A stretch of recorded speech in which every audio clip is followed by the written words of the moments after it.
این پست رو ببینید، کارتون داره. زنها وقتی نیاز به محبت دارن چیکار میکنن؟ پرخاشگری میکنن. زنها وقتی نیاز به احترام دارن چیکار میکنن؟ طعنه میزنن. زنها وقتی حس بی‌ارزشی و کمبود دارن چیکار میکنن؟ خودشونو مقایسه میکنن. زنها وقتی نیاز به توجه دارن چیکار میکنن؟ لجباز میشن و قهر میکنن. زنها وقتی نیاز به درک شدن دارن چیکار میکنن؟ گریه میکنن.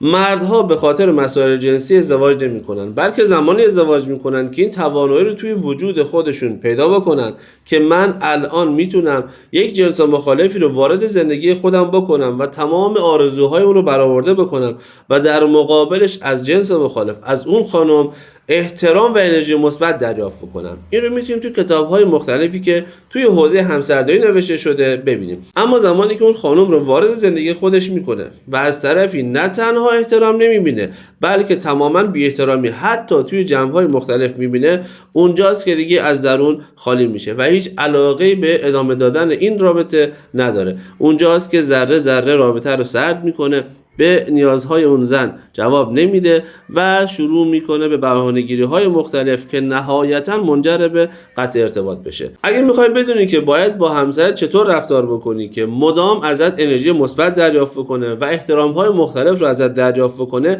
عدد 77 واسه من کامنت کن.